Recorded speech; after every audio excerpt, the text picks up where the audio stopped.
Hello guys, स्वागत है आपका नई वीडियो में। तो आज हम पिछली वीडियो को कंटिन्यू करते हैं। पिछली बार हमने क्वेश्चन नंबर 8 तक कर लिया था, तो आज हम क्वेश्चन नंबर 9 से करेंगे। हम कर क्या रहे थे? रिमाइंडर थ्योरम पे क्वेश्चन प्रैक्टिस। तो आज कौन सा क्वेश्चन नंबर 9।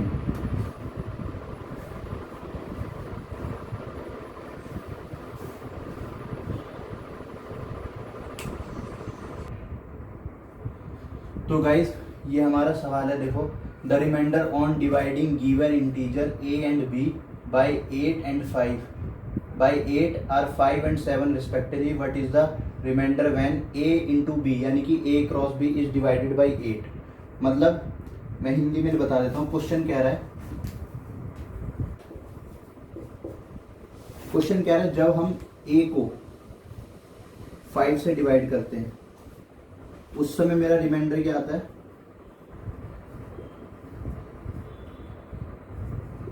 जब हम a को 8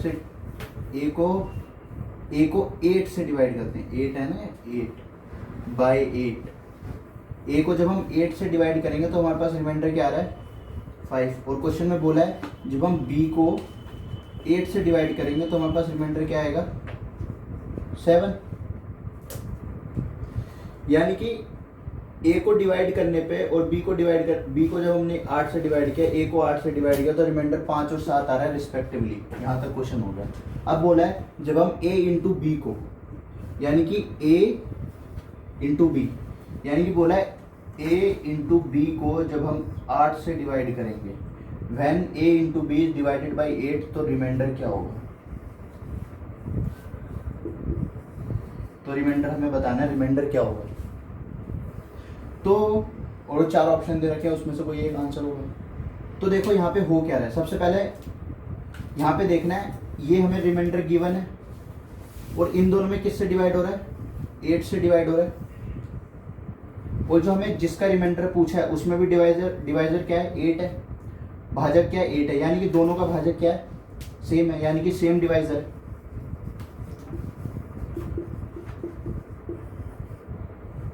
सेम डिवाइजर है ना। तो जो इसके साथ हुआ है वही जो इसके साथ हुआ है वो हम यहाँ पे भी कर देंगे रिमाइंडर के साथ। अब यहाँ पे क्या हुआ है? देखो, a इंटू बी, यानी कि a इंटू बी, इन दोनों को इंटू कर दिया गया है। जब इन दोनों को इंटू करूंगा तो जो इसका रिमाइंडर हो जाएगा वो भी क्या हो जाएगा? इंटू हो जाएगा। तो इसका रिमाइंडर क्या आने वाला है? 7 इंटू 5 कितना आ गया? 35। 35 8 से बड़ा है, तो 35 को हम दोबारा 8 से डिवाइड कर देंगे, तो मेरे पास क्या रिमाइंडर मिलने वाला है? 3। 8 चौका 32 और 3 35, तो 3 रिमाइंडर। तो मेरा आंसर क्या हो जाएगा? 3। एक बार दोबारा समझा देता हूँ क्या बोला गया है क्वेश्चन में, कि जब a को 8 से डिवाइड करते हैं और b को 8 से डिवाइड करते हैं, तो जब a को 8 से डिवाइड करते हैं तो रिमाइंडर यानी कि शेषफल जो है 5 आता है। b को 8 से डिवाइड करते हैं तो शेषफल क्या आता है? 7। फिर हमें क्वेश्चन में पूछा है जब हम a इंटू बी को 8 से डिवाइड करेंगे तो शेषफल क्या आएगा? तो जिसका हमें निकालना है शेषफल, वो उसमें डिवाइजर और जिसका गिवन है उन सबका डिवाइजर सेम है। अगर डिवाइजर सेम होता है, भाजक सेम होता है, तो उस समय हमें कंडीशन लगानी पड़ेगी जो हमने लेक्चर में करी थी। सेम कंडीशन जो लेक्चर में पड़ी थी जब हम सेम डिवाइजर पे लगाते हैं, क्या थी वो? कि जब सेम डिवाइजर होता है तो जो नंबर के साथ ऑपरेशन होता है वही हमें रिमाइंडर के साथ ऑपरेशन कर देना होता है। तो नंबर के साथ क्या ऑपरेशन हो रहा है? a इंटू बी हो रहा है। नए वाले में क्या हो रहा है? a इंटू बी हो रहा है। तो नए वाले में रिमाइंडर भी क्या हो जाएगा? 7 इंटू 5 हो जाएगा। तो 7 इंटू 5 क्या आ गया? 35। 35 को जब हम 8 से डिवाइड करेंगे तो क्या मिलेगा? रिमाइंडर 3। तो ये हमारा आंसर था। ठीक है गाइस, तो अब हम अगले क्वेश्चन पे बढ़ते हैं, क्वेश्चन नंबर 10 पे।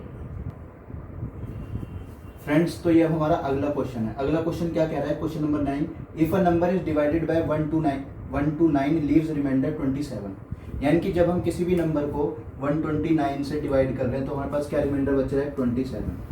फिर बोला है अगर मैं उसी नंबर को 4 टाइम कर दूं, अगर ये मान लो n था, तो n को जब मैं 129 से डिवाइड कर रहा था तो मेरे पास 27 बच रहा था। अगर मैं n को 4 टाइम्स कर दूं, यानी कि 4n कर दूं, तो जब मैं 4n को 86 से डिवाइड करूंगा तो मेरे पास क्या रिमाइंडर बचेगा?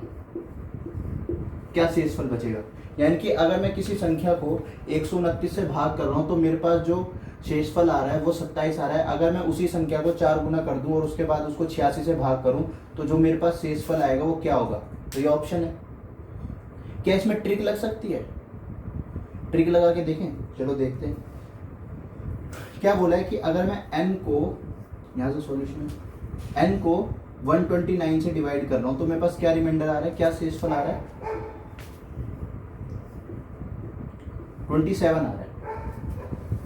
ठीक है गाइस, अब मैं क्या कर देता हूँ, 4n कर देता हूँ और यहाँ पे क्या कर देता हूँ 86 कर देता हूँ कि जब मैं 4n को 86 से डिवाइड करूंगा तो उस समय मेरा रिमाइंडर क्या आएगा। अब क्या 129 का फैक्टर है 86, 129 का फैक्टर है 86, देखो बताओ 129 को मैं कैसे लिख सकता हूँ, 129 को मैं ऐसे लिख सकता हूँ ना कि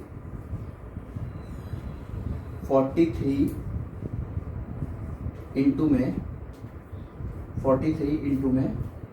3 और 86 को मैं कैसे लिख सकता हूँ 43 इंटू में 2।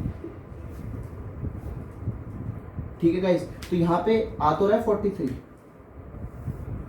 लेकिन पूरा नहीं आ रहा, लेकिन डिवाइड तो कर ही देगा। जब डिवाइड कर देगा तो नंबर क्या हो रहा है 4 टाइम्स हो रहा है, तो नंबर क्या हो रहा है 4 टाइम्स हो रहा है, तो ये भी क्या हो जाएगा इंटू 4 हो जाएगा। इंटू 4 होने के बाद फिर हम 86 से डिवाइड कर देंगे। जिसको अगर ये ट्रिक समझ में नहीं आ रही तो इसको लॉन्ग मेथड से एक बार कर लेते हैं। देखो यहाँ से n की वैल्यू क्या होगी, n की वैल्यू क्या होगी बताओ जल्दी जल्दी। n क्या है, डिविडेंड है, n क्या है भाज्य है, भाज्य क्या होता है भाजक गुना भागफल प्लस में रिमाइंडर। तो भागफल तो हमें पता नहीं है तो भागफल हम कुछ भी मान लेते हैं। तो सबसे पहले भाजक क्या है 1 to 9, भाजक मैंने लिख लिया 1 to 9 गुना में भागफल मुझे नहीं पता तो भागफल मैंने q ले लिया और रिमाइंडर मुझे पता है, रिमाइंडर क्या है 27 यानी कि शेषफल क्या है 27। यहाँ से मेरे पास n की वैल्यू आ गई रिमाइंडर थ्योरम से। अब इसको क्या किया 4n कर दिया, तो मैं 4n कर देता हूँ। 4n क्या करूँगा सबको 4 से इंटू कर दूंगा तो 129 इंटू में 4 इंटू में q फिर प्लस में 27 इंटू में 4। यहाँ तक समझ में आ गया होगा। अब क्या किया 4n को मैं 86 से डिवाइड कर रहा हूँ, यानी कि मैं यहाँ पे 86 कर रहा हूँ, तो जब यहाँ पे 86 करूंगा तो इसके पूरे में 86 हो जाएगा। जब पूरे में 86 होगा तो इसको मैं कैसे लिख सकता हूँ 129 इंटू में 4 इंटू में q अपॉन में 86 प्लस में 27 इंटू में 4 अपॉन में 86 ऐसे लिख सकता हूँ। अब इसको काटते हैं, देखो 4 से काटूंगा तो यहाँ पे क्या आएगा 2 दूनी 4 2 चौके 8 2 तिया 6। अब 43 से ये कितनी बार में जा रहा है 43 से 3 बार में जा रहा है, तो अब नीचे तो कुछ बचा नहीं, यानी कि ओवरऑल डिवाइड हो गया है। जब यह पूरा डिवाइड हो गया तो यहाँ से रिमाइंडर क्या आ रहा है, यहाँ से रिमाइंडर क्या आ रहा है, यहाँ से रिमाइंडर आ रहा है 0।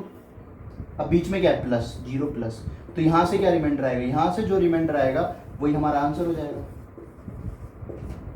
27 इंटू 4/86 करूंगा तो वही मेरा आंसर हो जाएगा डिवाइड करने पर जो रिमाइंडर आएगा, क्योंकि मेरे को इसी का रिमाइंडर फाइंड आउट करना था ना। ठीक है गाइस, और मैं ट्रिक में भी वही कर रहा था। देखो 27 को 4 से इंटू किया, 27 इंटू में 4। अब ये 27 इंटू में 4 86 से बड़ा हो जाएगा, तो इसको हमने 86 से डिवाइड कर दिया, तो हम सीधा यहीं पे पहुंच गए ना। अब जब मैं इसको 86 से डिवाइड करूंगा तो 27 इंटू 4 किसके बराबर होता है, इसको इंटू करोगे तो आपको मिलेगा 108। 108 को जब मैं 86 से डिवाइड करूंगा तो मेरे पास क्या आने वाला है, डिवाइड करके देखो तो मेरे पास क्या रिमाइंडर आएगा, रिमाइंडर आ जाएगा मेरे पास 22, तो ये हमारा आंसर हो जाएगा। तो रिमाइंडर मेरा 22, तो मेरा ये आंसर। ठीक है गाइस, तो इसको मैं एक बार और समझा देता हूँ। देखो क्वेश्चन में कहा गया था कि जब मैं n संख्या को 129 से भाग करता हूँ तो मेरे पास क्या शेषफल आता है 27 शेषफल आता है। जब मैं उसी संख्या को 4n कर देता हूँ, यानी कि 4 से गुना कर दूंगा, 4 से गुना करने पे 86 से भाग करूंगा तो मेरा शेषफल क्या आएगा, तो वो बताना था। तो देखो 129 तो 86 से नहीं कट रहा, लेकिन जो 129 का जो गुणनखंड है ना 43 इंटू 3 और 86 का जो गुणनखंड है 43 इंटू 2, तो ये जो 2 है ना 43 तो यहाँ से भाग चला जाएगा, लेकिन 2 बचेगा। जो 2 है ना ये 2 काट देगा इसको, कहाँ पे 4 है ना, तो 2 यहाँ से कट जाएगा। तो यहीं पे हमने किया है, इसलिए जब ये पूरा इसको भाग दे रहा है तो रिमाइंडर पे बस हमें कैलकुलेट करना था, तो हमने रिमाइंडर से कैलकुलेट कर लिया।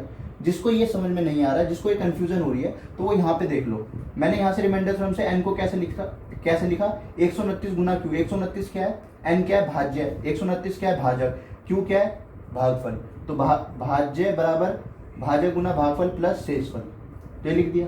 अब n को मैंने क्या किया 4 से मल्टीप्लाई किया, तो 129 इंटू 4 इंटू क्यू, ये तो नंबर था, इसको 4 से इंटू कर दिया, बीच में 4 ला दिया। अब ये 27 था, इसको भी 4 से इंटू कर दिया।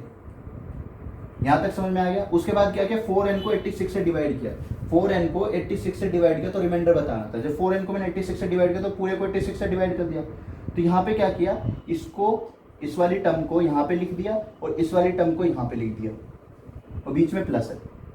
अब इसको देखो 4 से यहाँ से 2 से काटा 2, फिर यहाँ पे का 43 आ गया, फिर इसको 43 से काटा 3 बार में तो ये गया।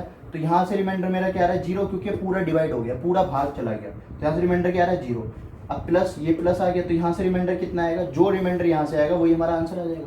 और ट्रिक में भी क्या था 27 इंटू 4 डिवाइड में 86, तो यही हमारा आंसर आ रहा था। तो जब हमने इसको कैलकुलेट किया तो 108 आ रहा है, 108 को जब हम 86 से डिवाइड करेंगे तो 22 आ जाएगा, तो यही हमारा आंसर हो जाएगा।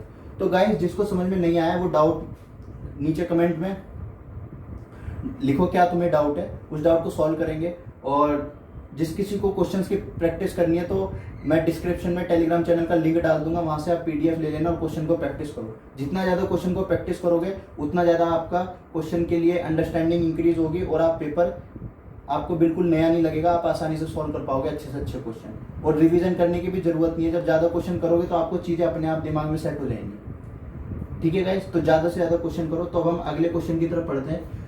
ठीक है गाइस, तो गाइस अब ये क्वेश्चन नंबर 11 है। क्वेश्चन नंबर 11 देखो क्या लिखा है, a number divided by 17 leaves remainder of 13 if the same number is divided by 68 which of the following can be remainders. तो ये ऑप्शन दे रखे हैं, इसमें से कौन कौन से रिमाइंडर्स हो सकते हैं। क्या होंगे रिमाइंडर नहीं पूछा, बोले क्या रिमाइंडर आएगा ये नहीं पूछा, बोला क्या क्या रिमाइंडर हो सकते हैं।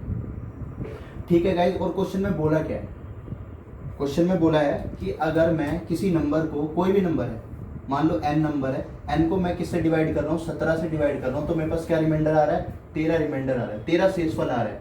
17 से भाग देने पर 13 शेषफल आ रहा है। अगर मैं सेम नंबर को 68 से डिवाइड करूंगा तो मेरे पास क्या रिमाइंडर हो सकते हैं।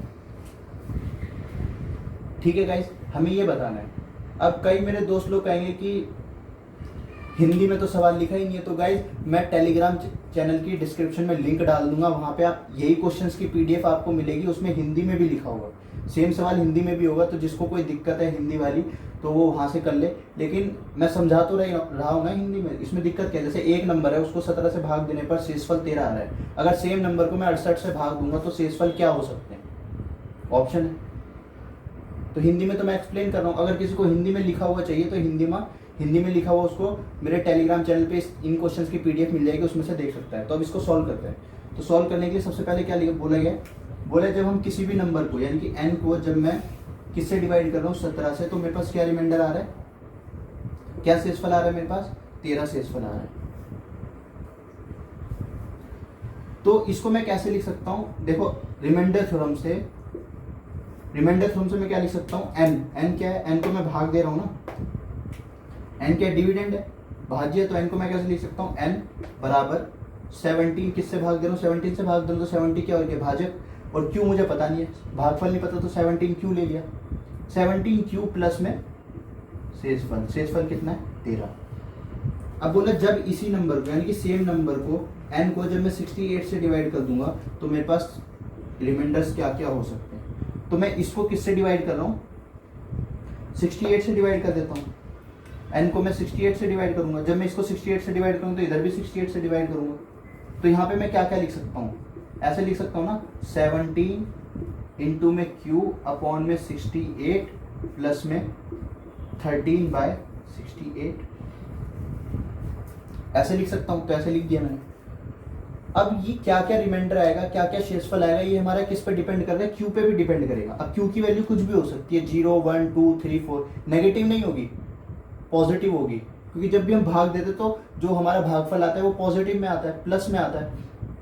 तो यहाँ पे हम रख के देखेंगे, एक एक करके देखेंगे कि क्या क्या हो सकता है। जब हमने q की वैल्यू ली 0, जब हमने q की वैल्यू 0 ली तो मैं यहाँ पे 0 रखूंगा, तो 17 इंटू 0 0 हो जाएगा, तो ये पूरा 0 हो गया, यहाँ से कुछ नहीं मिलेगा। और प्लस में 13/68 रह जाएगा। जब 13/68 रह जाएगा तो ये केस 2 बन गया, इसमें क्या है, भाज्य जो है वो भाजक से छोटा है, तो सेम टू सेम ही रिमाइंडर आ जाएगा, वही शेषफल हो जाता है। तो जब हम Q0 लेंगे तो उस समय हमारे पास जो R आएगा वो 13 आएगा। कैसे आएगा, जीरो रख के देखो, यहाँ पे जीरो रखा है, जीरो, यहाँ 13/68, तो यहाँ पे शेषफल क्या हो गया 13। अब Q को जरा 1 रख के देखते हैं क्या होता है। Q को जब मैंने यहाँ पे 1 रखा, तो जब मैं Q को 1 रखूंगा तो 1 रखने पे मेरा क्या बन जाएगा, जब मैं Q को 1 रखूंगा तो यहाँ पे मेरा Q को 1 रखने पे क्या हो जाएगा, 17/68 प्लस में 13/68। अब ये 2 हो गए, तो यहाँ से रिमाइंडर 17, यहाँ से रिमाइंडर 13, दोनों को जोड़ देंगे क्योंकि दोनों रिमाइंडर ही हैं। तो 17-13 कितने हो गए, 30। तो यहाँ से मेरा रिमाइंडर कितना आ जाएगा, 30। यानी कि जब मैं Q को 1 रखता हूँ तो मेरा रिमाइंडर क्या आ रहा है, 30। अब Q को जरा 2 रख के देखते हैं क्या होता है। जब मैं Q को 2 रखूंगा तो यहाँ से जब मैं Q को 2 रखूंगा तो 17 × 2, 17 दूनी 34 हो जाएगा। ऐसे लिख देता हूँ, 17 × 2 अपॉन में 68 प्लस में 13/68। तो ये क्या हो गया, 17 दूनी 34, 34 प्लस 13, 34 तो 68 से छोटा है तो 34 ही शेषफल आ जाएगा। तो 34 प्लस 13 कितना हो जाएगा, 47। तो यहाँ से मेरे को क्या मिल रहा है, यहाँ से मेरे को मिल रहा है 47। तो जब मैं Q को 2 रख रहा हूँ तो मेरे को शेषफल कितना मिल रहा है, 47 मिल रहा है।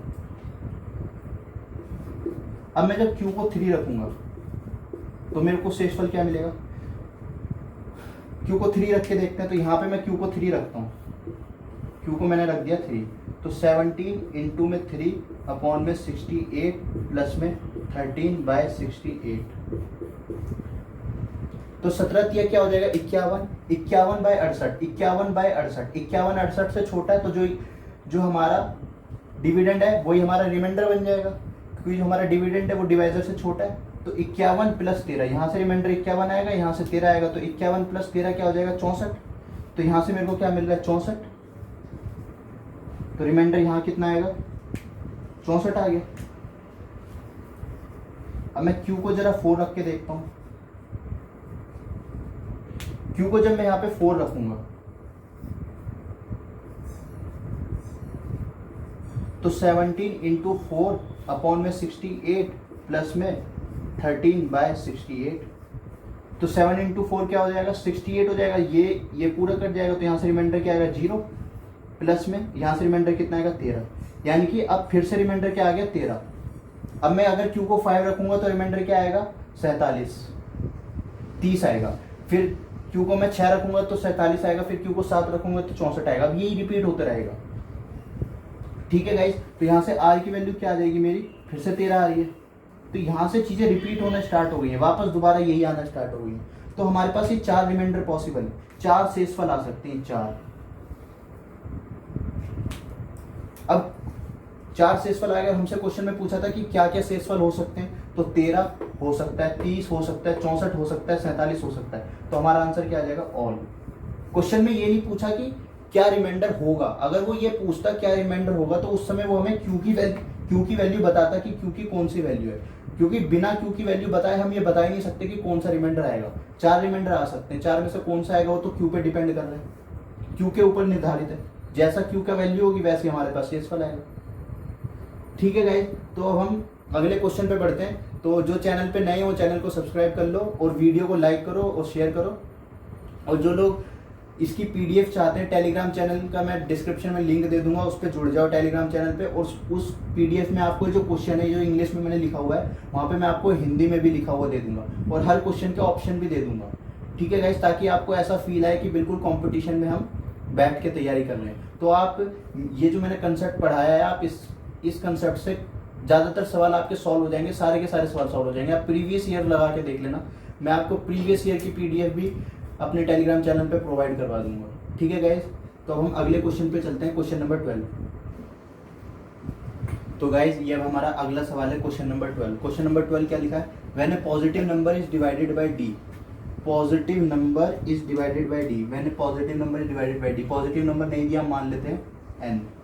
When positive number n is divided by d, the reminder is 15। यानी कि जब हम n को d से डिवाइड कर रहे हैं तो हमारे पास क्या रिमाइंडर आ रहा है, क्या शेषफल आ रहा है, 15 शेषफल आ रहा है। उसके बाद क्या बोला है, when the 10 times of the same number, 10 times of the same number, यानी कि उसी नंबर का 10 गुना। तो उसी नंबर का 10 गुना कर देता हूँ, तो यहाँ से क्या आ गया 10n। When the 10 times of the same number is divided by d, ओ इसमें भी हम किससे डिवाइड कर रहे हैं, d से। तो यहाँ पे रिमाइंडर मेरे पास क्या आ रहा है, रिमाइंडर आ रहा है 6। तो the least possible value of d is, बोला है d की सबसे न्यूनतम मान क्या हो सकता है, d का सबसे न्यूनतम मान क्या हो सकता है, इस कंडीशन को जो सेटिस्फाई करे वो d का सबसे न्यूनतम मान क्या होगा। तो हमें d क्या देखना है, d है डिवाइजर, d है डिवाइजर, डिवाइजर मतलब भाजक।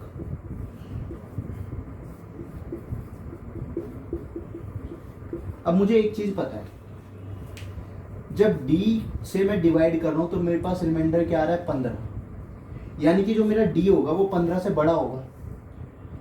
तो जो रिमाइंडर होता है वो तो हमेशा d से छोटा होता है ना, उसके बराबर भी नहीं हो सकता। तो मेरे जो d की वैल्यू होगी वो 15 से बड़ी होगी, 15 से छोटी हो ही नहीं सकती कोई वैल्यू। ठीक है गाइस, तो अब जरा ऑप्शन में देखते हैं।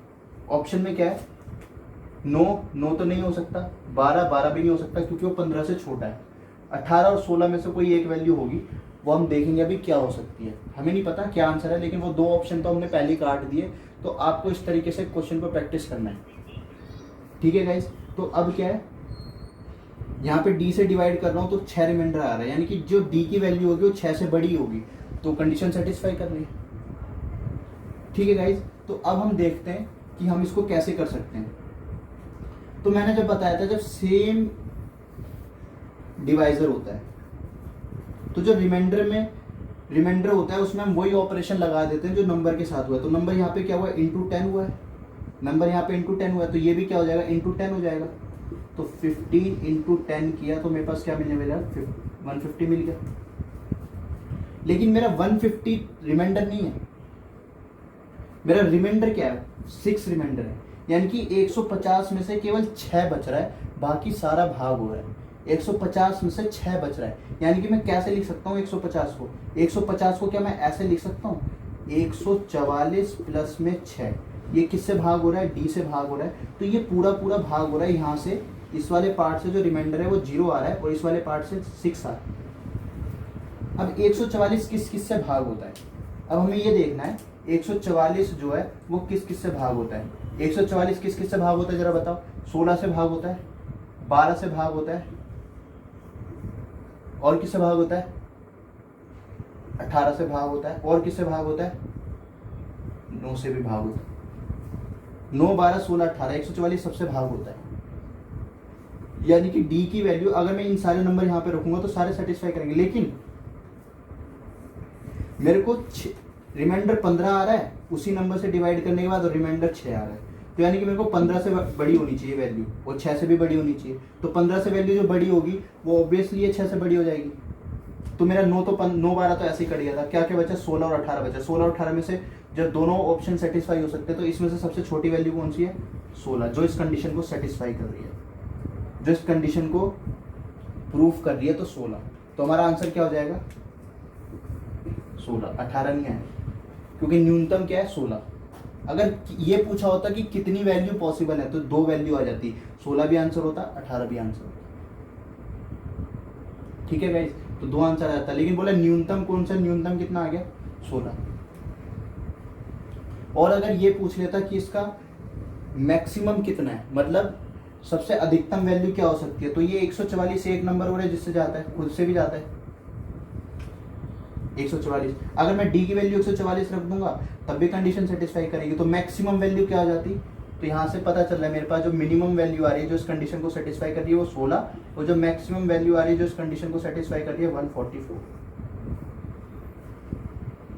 ठीक है गाइस, और ऐसी कितनी वैल्यू है जो इस कंडीशन को सेटिस्फाई कर रही है, 1, 2, 3, और भी वैल्यू होंगी।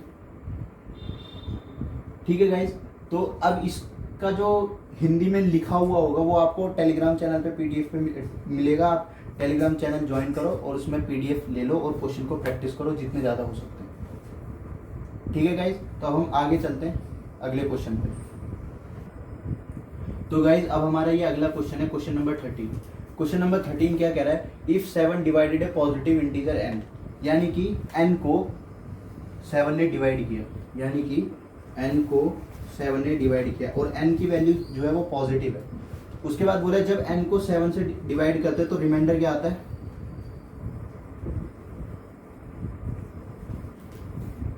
तो रिमाइंडर क्या आता है 2। जब हम n को 7 से डिवाइड कर रहे हैं तो हमारे पास रिमाइंडर क्या आ रहा है 2। उसके बाद क्या बोला है, which of the following number gives a reminder of 0, यानी कि हमें रिमाइंडर 0 है और n नहीं ये y, which of the number gives reminder 0 when divided by 7, यानी कि y को जब हम 7 से डिवाइड कर रहे हैं तो रिमाइंडर 0 आना चाहिए। तो ये y की वैल्यू क्या होगी। ठीक है गाइस, क्वेश्चन में ये पूछा है और ये 4 ऑप्शन दे रखे हैं। तो अब मैं इसको ऐसे कुछ कर लेता हूँ, जब हम n को 7 से डिवाइड कर रहे हैं तो यहाँ पे मेरे पास क्या मिल रहा है, रिमाइंडर 2 मिल रहा है और यहाँ पे कुछ भी मिल रहा है q, तो 2 मिल रहा है रिमाइंडर। अब देखो जब मैं n को 7 से डिवाइड कर रहा हूँ तो मेरे पास रिमाइंडर आ रहा है 2। अब क्वेश्चन में पूछा है कि जब मैं y को 7 से डिवाइड करूंगा तो मेरे पास यहाँ पे रिमाइंडर आना चाहिए 0। इसका मतलब क्या है, अगर मैं इस 2 रिमाइंडर को यानी कि 2 के शेषफल इस नंबर में से n में से, अगर मैं n में 2 ज्यादा है, n में से जो n है वो पूरा डिवाइड हो जाता है अगर उसमें 2 नहीं होता। इसको एग्जांपल से समझते हैं। जैसे मैं ले लेता हूँ 16 को मैं डिवाइड कर रहा हूँ किससे, 7 से, 7 2 जा 14, तो यहाँ पे मेरे पास क्या रिमाइंडर आ रहा है 2। इस शेषफल का क्या मतलब है, शेषफल का मतलब है अगर मैं इस भाज्य में से शेषफल हटा दूं, भाज्य में से शेषफल हटा दूं, यानी कि 16 में से 2 माइनस कर दूं तो मेरे पास 14 मिलेगा। 16 में से अगर मैं 2 माइनस कर दूं तो मेरे पास क्या मिलेगा 14। जो 14 जो है वो 7 से भाग हो जाएगा पूरी तरह। यानी कि अगर मैं भाज्य में से शेषफल घटा दूं, भाज्य में से शेषफल घटा दूं तो मेरे को एक ऐसा नंबर मिलेगा जो भाजक से पूरी तरह भाग हो जाएगा, डिवाइजर से पूरी तरह डिवाइड हो जाएगा। यानी कि अगर मैं डिविडेंड में से रिमाइंडर घटा दूं तो मेरे को ऐसा नंबर मिल जाएगा जो पूरी तरह डिवाइड हो जाएगा। कंडीशन ए। दूसरा क्या है, अगर मैं इस 2 में 5 और जोड़ दूं, मान लो ऐसा लिखा है ना कि 16 और जब मैं 7 से डिवाइड किया तो 7 2 जा 14, यहाँ पे क्या बचा 2 रिमाइंडर बचा। अब मैं 2 में 5 और जोड़ दूं, 2 में 5 और जोड़ दूं, यानी कि ये 2 जो है इसमें 5 और जोड़ दूं तो मेरे पास क्या बन जाएगा, यहाँ पे 7 आ जाएगा, जो 7 फिर से भाग हो जाएगा। तो यानी कि अगर मैं जो ये मेरा पूरा नंबर है इसमें अगर मैं 5 जोड़ दूंगा तो मेरे को क्या मिल जाएगा, 16 5 क्या हो जाएगा, 16 5 क्या हो जाएगा 21, जो कि 7 से भाग हो जाएगा पूरी तरह। तो यहाँ पे मेरे को क्या मिलेगा रिमाइंडर 0। 2 कंडीशन बन रही है। क्या कंडीशन बन रही है, या तो मैं 16 में से 2 घटा दूं तो मेरे को ऐसा नंबर मिलेगा जो 7 से पूरा भाग हो जाएगा, या फिर मैं 16 में जब मैं भाग कर रहा था तो मेरे पास 2 रिमाइंडर आ रहा था, 2 शेषफल आ रहा था, 2 में मैं ऐसा क्या जोड़ूं कि मेरा 7 बन जाए, तो 2 में मैंने 5 जोड़ा। तो यानी कि मैं अगर 5 को पूरा डिविडेंड में भाज्य में जोड़ दूंगा तो एक ऐसा नंबर मिलेगा जो पूरी तरह 7 से भाग हो जाएगा। ठीक है गाइस, तो यहाँ पे भी वही कंडीशन है। देखो यहाँ पे क्या है, n है ना, अगर n में से मैं 2 घटा दूं, n में से अगर मैं 2 घटा दूं तो मेरे पास क्या मिल जाएगा, एक ऐसा नंबर मिल जाएगा जो पूरी तरह 7 से डिवाइड होएगा। तो ऑप्शन में तो ऐसा ऑप्शन है ही नहीं, n2 है, n-2 है ही नहीं, तो ये वाली कंडीशन तो गई। अब यहाँ पे 2 रिमाइंडर है, मैं 2 को 7 कैसे बना सकता हूँ, इसमें 5 जोड़ दूंगा। अगर मैं 2 में 5 जोड़ रहा हूँ इसका मतलब क्या, मैं n में 5 जोड़ रहा हूँ। अगर मैं यहाँ पे 5 जोड़ रहा हूँ तो इसका मतलब क्या, मैं n में 5 जोड़ रहा हूँ। अगर n में 5 जोड़ रहा हूँ तो ये जो मेरा नंबर आएगा ये 7 से पूरा भाग हो जाएगा। क्यों, क्योंकि 5 जब मैं यहाँ पे जोड़ूंगा तो यहाँ पे मेरा रिमाइंडर क्या बचेगा, 5 और 2 7, और 7 फिर से 7 से डिवाइड हो जाएगा। तो 2 नंबर बन सकते हैं। कौन कौन से नंबर बन सकते हैं, n-2 एक ऐसा नंबर बनेगा जो 7 से भाग हो जाएगा, और n+5 एक ऐसा नंबर बनेगा जो 7 से भाग हो जाएगा। तो n-2 तो ऑप्शन में है ही नहीं, तो ऑप्शन में क्या है n+5, तो हमारा यही आंसर हो जाएगा। अगर किसी को समझ में नहीं आया तो वीडियो को थोड़ा सा पीछे करके फिर दोबारा देखें तो अच्छे से समझ में आ जाएगा। अगर फिर भी समझ में नहीं आता है तो कमेंट में लिखो क्या डाउट है तुम्हारा, उसके बाद देखा जाएगा कि उसको कैसे सॉल्व करते हैं। ठीक है गाइज, तो अब हम अगले क्वेश्चन पे बढ़ते हैं, अगला क्वेश्चन देखते हैं। तो गाइज अभी हमारा अगला सवाल है क्वेश्चन नंबर 14। क्वेश्चन नंबर 14 में क्या बोला गया है, when A number n is divided by d, when A number n को किससे डिवाइड कर रहे हैं, भाग दे रहे हैं d से, यानी कि d क्या है मेरा भाजक, d क्या है d क्या है मेरा भाजक और n क्या है भाज्य, और रिमाइंडर कितना आ रहा है, शेषफल कितना आ रहा है 10। यानी कि जब हम n को d से भाग कर रहे हैं तो मेरे पास जो भागफल और शेषफल आ रहा है, रिमाइंडर जो आ रहा है, जो मेरा रिमाइंडर आ रहा है वो कितना आ रहा है, 10 आ रहा है। तो यहाँ से एक चीज मेरे को पता चल गई, जो d की वैल्यू है वो 10 से बड़ी है, क्योंकि जब 10 आ रहा है तो d जो होगा वो 10 से तो बड़ा ही होगा, 10 से छोटा हो नहीं सकता। अब दूसरा, इसके बाद जब हम n स्क्वायर को when n square is divided by d, यानी कि n स्क्वायर को भी हमने किससे डिवाइड किया, d से डिवाइड किया, उस समय क्या बोला गया, लीव्स अ रिमाइंडर 4। कितना रिमाइंडर आ रहा है, 4। तो यहाँ से मेरे को क्या पता चल रहा है, जो d है वो 4 से बड़ा है, यहाँ से चीज पता चल रही है। उसके बाद क्या बोला है, how many values of D R possible, बोला डी की कितनी वैल्यू पॉसिबल होंगी जो इस कंडीशन को सेटिस्फाई करेंगी, मतलब डी की कितनी वैल्यू आ सकती है जो इसको बिल्कुल सही बना देंगे, सही इक्वेशन बना देंगी। हमें डी का मान नहीं ज्ञात करना है, हमें ये बताना है डी के कितने ऐसे मान हो सकते हैं जो इस कंडीशन को सेटिस्फाई कर देंगे, इस समीकरण को सही कर देंगे, वो बताना है। तो मैंने बताया था अगर डिवाइजर सेम होता है, यहाँ पे डिवाइजर सेम है, तो जो ऑपरेशन नंबर के साथ होता है वही ऑपरेशन रिमाइंडर के साथ होता है। तो नंबर यहाँ पे क्या हुआ है, स्क्वायर हुआ है, तो हम जो रिमाइंडर होगा उसको भी स्क्वायर कर देते, तो 10 का स्क्वायर करेंगे तो हमारे पास क्या आ जाएगा, 100। तो 100 तो हमारे पास रिमाइंडर है नहीं, यानी कि 100 को d से फिर डिवाइड किया गया। जब 100 को d से डिवाइड किया तो उसके बाद हमारे पास रिमाइंडर आ रहा है 4। यानी कि इसको मैं कैसे लिख सकता हूँ, इसको मैं ऐसे नहीं लिख सकता, 96 प्लस में 4 डिवाइडेड बाय d, ऐसे लिख सकता हूँ। तो 96 प्लस 4, जब इसको डिवाइड किया, 100 को d से डिवाइड किया, तो रिमाइंडर कितना आ रहा है, 4। यानी कि ये जब मैं इसको डिवाइड करूंगा तो यहाँ से तो 4 आएगा ही, यानी कि इसको मैं ऐसे लिख सकता हूँ ना, 96 डिवाइडेड बाय d प्लस में 4 डिवाइडेड बाय d। तो यहाँ से एक चीज पता चल रही है, d की जो वैल्यू है वो 4 से बड़ी है, d की जो वैल्यू है 4 से बड़ी है, तो यहाँ से रिमाइंडर कितना आएगा, यहाँ से रिमाइंडर कितना आएगा, 4, क्योंकि d जो है वो 4 से बड़ा है तो रिमाइंडर 4 आ गया। तो यहाँ पे आ जाओ, अब यहाँ पे d की वैल्यू 4 से भी बड़ी है, d की वैल्यू 10 से भी बड़ी है, तो मेरा रिमाइंडर 4 आ चुका है, ये जो 4 है यहाँ पे 4 आ चुका है, तो यहाँ से रिमाइंडर कितना आना चाहिए, 0। जब यहाँ से रिमाइंडर 0 आएगा, इसका मतलब जो d है वो 96 का गुणनखंड है, d जो है वो 96 का गुणनखंड है, मतलब d जो है वो 96 को पूरी तरह डिवाइड कर रहा है। अगर d 96 को पूरी तरह डिवाइड कर रहा है तो ऐसे कितने वैल्यूज होंगी जो 96 को पूरी तरह डिवाइड करेंगी, तो वही हमें बताना है। तो d 96 का गुणनखंड है, तो 96 को कौन कौन डिवाइड कर सकता है, पूरा पूरा। तो एक तो 96 को 96 खुद डिवाइड कर सकता है, और 96 को कौन डिवाइड कर सकता है, 48 डिवाइड कर सकता है। 48 के बाद और कौन डिवाइड कर सकता है, 32 डिवाइड कर सकता है। 32 के बाद और कौन डिवाइड कर सकता है, 24 डिवाइड कर सकता है। 24 के बाद और कौन डिवाइड कर सकता है, 16 डिवाइड कर सकता है। एक बार मैं चेक कर लेता हूँ, 16। और कौन डिवाइड कर सकता है, 12 डिवाइड कर सकता है। और कौन डिवाइड कर सकता है, 8 डिवाइड कर सकता है। और कौन डिवाइड कर सकता है, 6 डिवाइड कर सकता है। और कौन डिवाइड कर सकता है, 4, 2।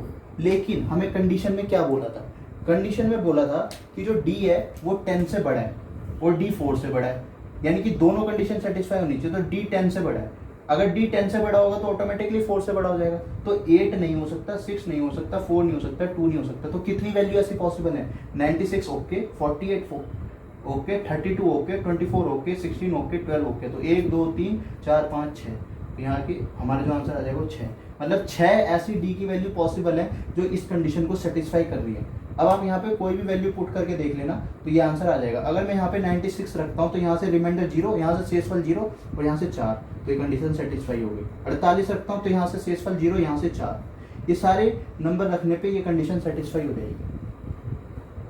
ठीक है गाइज, तो ये 14 सवाल था। अब हम एक सवाल और देखेंगे आगे, तो चलते हैं हम अगले सवाल पे। Thank you. तो गाइज अब हमारा ये अगला सवाल है और ये इस वीडियो का आखिरी भी सवाल है। मैंने अब आपको इतने अच्छे अच्छे सवाल करवा दिए कि आप रिमाइंडर थ्योरम पे कहीं से भी कोई भी सवाल उठा के आसानी से लगा दोगे। आप प्रीवियस ईयर भी सॉल्व कर लेना तो भी आप आसानी से लगा दोगे। पहले क्वेश्चन करते हैं, उसके बाद आगे बढ़ेंगे। क्या बोला है कि पी बी ए प्राइम नंबर, पी जो है वो एक प्राइम नंबर है ग्रेटर देन 3।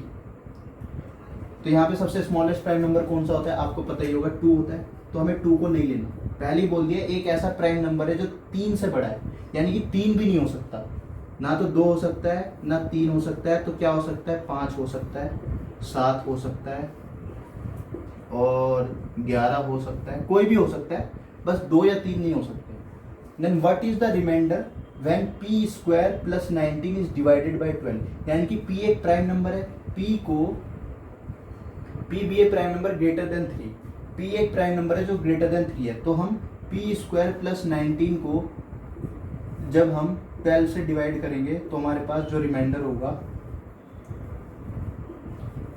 वो क्या आएगा, ये क्वेश्चन में पूछा है। और p क्या है, p एक प्राइम नंबर है, 2 या 3 नहीं हो सकता, उससे बड़ा कोई भी हो सकता है। जब उससे बड़ा कोई भी हो सकता है तो इतना झंझट ही क्यों पालना, सीधा हम 5 को उठाते हैं, पुट करते हैं, आंसर निकालते हैं। तो 5 को यहाँ पे रखेंगे तो कितना आ जाएगा, 5 5 जा 25, वैल्यू पुटिंग से कर लिया ना सवाल, क्योंकि टाइम बचाना है, कैसे भी टाइम बच जाए।